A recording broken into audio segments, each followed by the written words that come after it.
Hello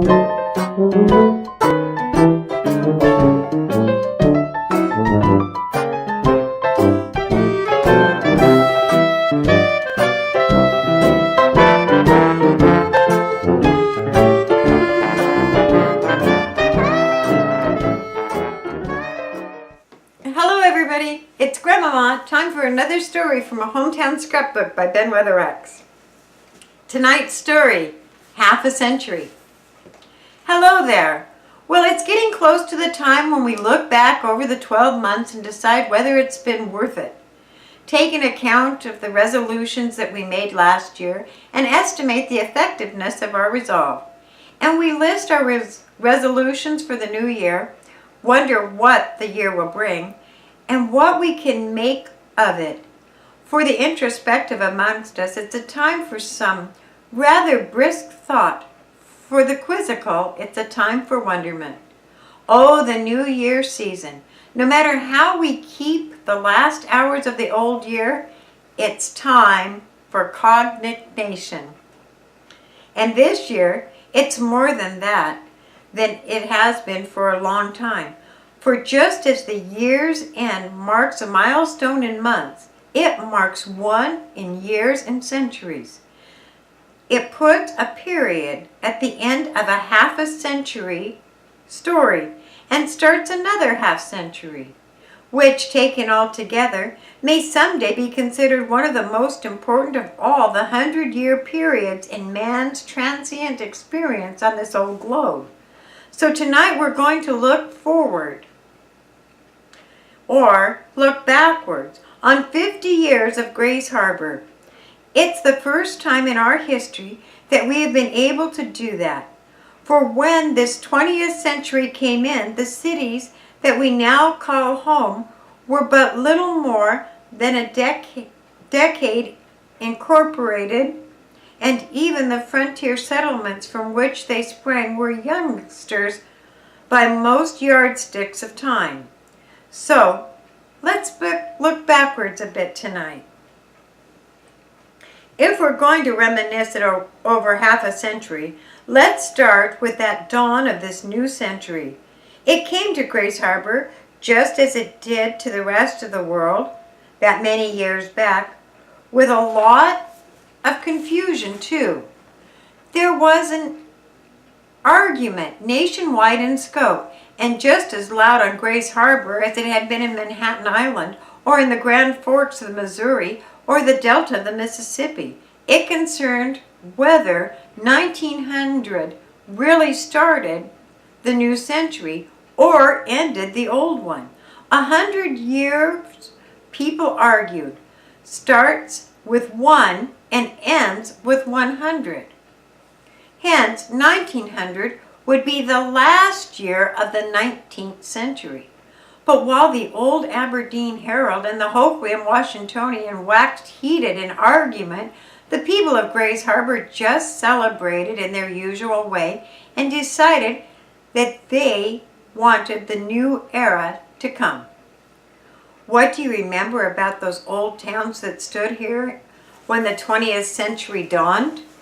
We talked with quite a few old-timers in the past week to get their views of those wooden cities with their sawdust streets, their plank sidewalks, and buildings standing on stilts with high tides coming and going beneath them, and travel in and out of the harbor cities, mostly by boats that took them to Montesano or down to Westport. The rich stands of old-growth timber that people said could never be used up, the busy waterfronts with their sleek little schooners, the wilderness to the north that no one knew very much about, the silver hoard of salmon that came with a rush into the rivers and harbors each year, the brawn of the harbor's Barbary coast, the flash of flying cocks in the saloon brawls, and slow building of the city's institutions by men and women of intelligence and perseverance. Let's look at the Aberdeen of 1900. The population was 3,747. William Ansey was its mayor. Phil Locke was the city's treasurer, and George Black was a clerk. The council met every Saturday evening at 8 o'clock in the council chambers on G Street.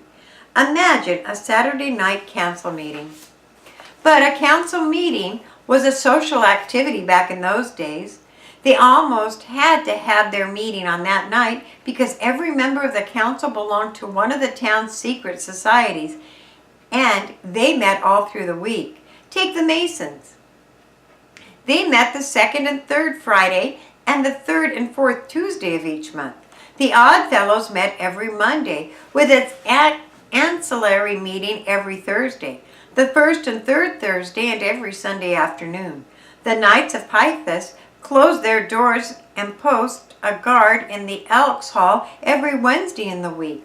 On the same night every week, the Improved Order of Redeem put their feathers for the formal meeting, and the AOUW met every Friday and its degree of honor conveyed each Monday. The Women of Woodcraft met first and third Thursdays, and the Modern Woodmen with auxiliary met every Friday of the month. The Eagles met each Sunday afternoon.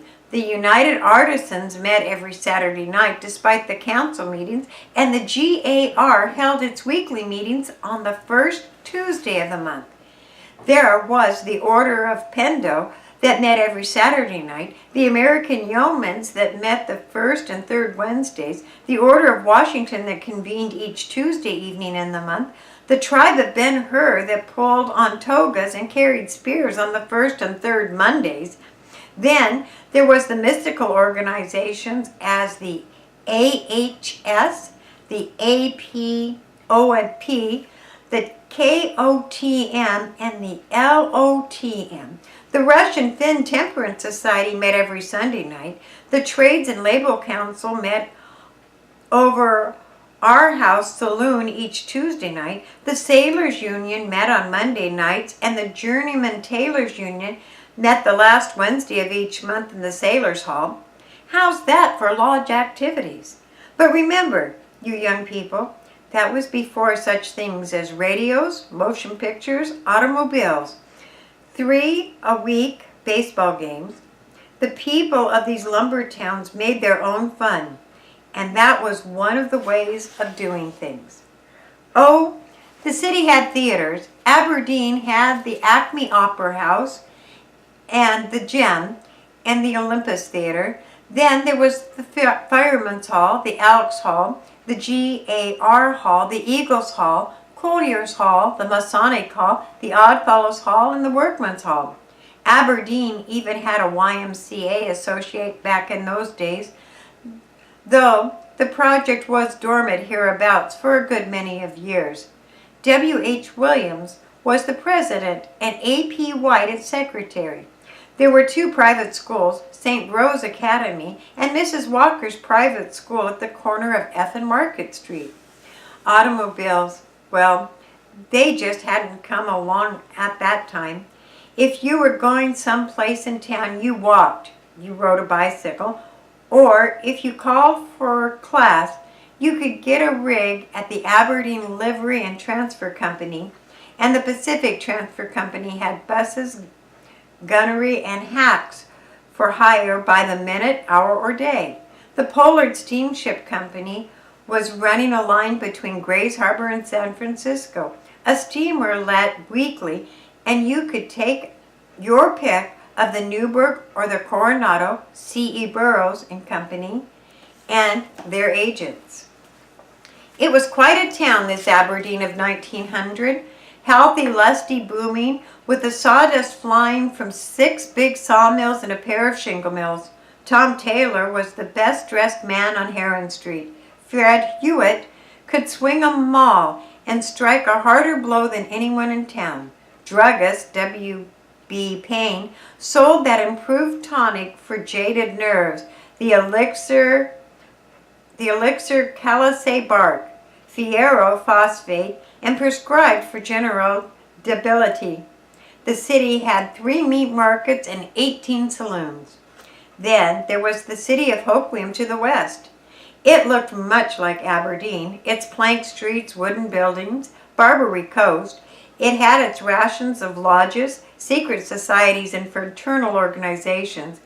It was proud of its Grays Harbor Ironworks, early and late dinners caught a sandwich at the Silvering lunch stand on 8th Street between I and Levee. The Pioneer Transfer Company prided itself on being the oldest in the city, and the city teemed with tradesmen with such unfamiliar titles as Duber, Spar Maker, Swamper, Sniper, Planker, Fastener, and Gauger. People brought their shoes to J.S. Kincaid, their cigars from Heidman and Wyckoff, their dentures from Doc Nell. You could walk between the two cities dry shod since the new plank road had just been built. To the east, to the southeast of Aberdeen to be exact, there was Cosmopolis. It boasted about 1,000 souls, had a lodge of the degree of Pocahontas, and almost everyone in town worked for the Grays Harbor Commercial Company. The men about town hung out at the bachelor's bar where Jim Bradhurst presided at the Polished Mahogany.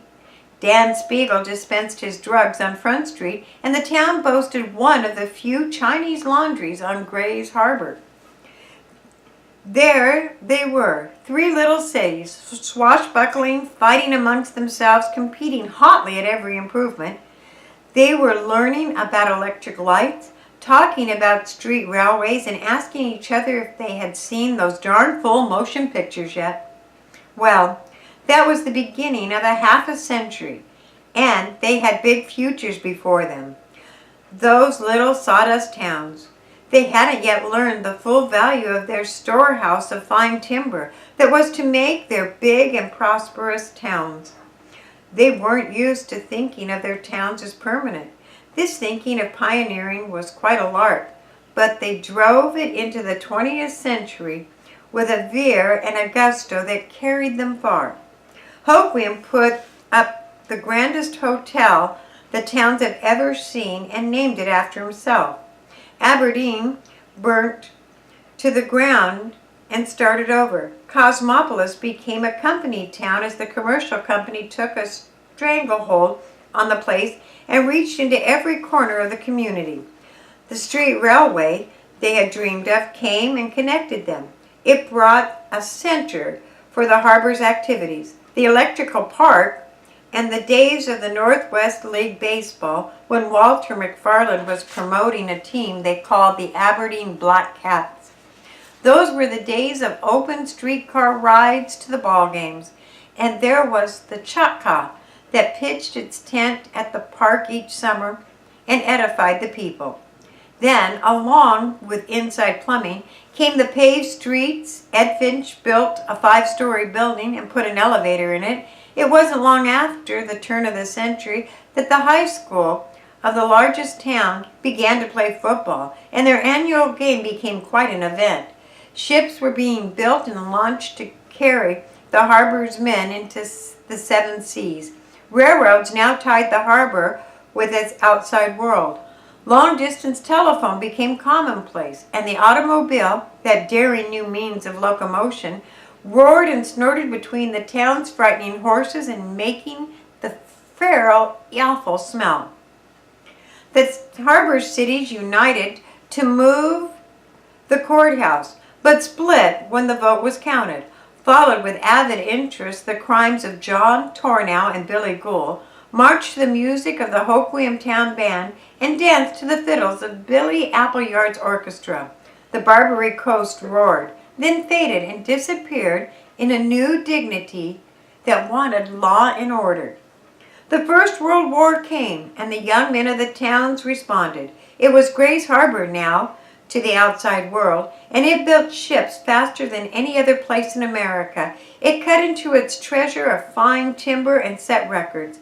It fought the Wobblies, built the Liberty Temple in a single day, played host to an army of timber beasts every 4th of July and Christmas, took to wheels as the war made American automobile consciousness, leapt into post-war boom, and built itself up with fine permanent buildings, slowed into the Depression, fed its hungry, took sides in political revolution, It laughed and cried at the new talking pictures, was ready for new things called radio, built up its schools and institutions, then hitched up its britches and went all out for another great war and sent its young men to every part of the world and brought some of them back and raised a marble monument to the names of the men that didn't make it back from that Second World War. It weathered a boom and finished its 50 years going at a furious pace, building, working, doing, laughing, loving, crying, winning and losing, and becoming a legend for its deeds and its people, and ready for another 50 years. With the same lust and interest that it has faced in the first 50 of this amazing 20th century, and that about uses up our time and reminds us to wish you and yours the most happy and successful new year. In fact, may it be the best year of them all for you. From our Hometown Scrapbook. Thanks for listening.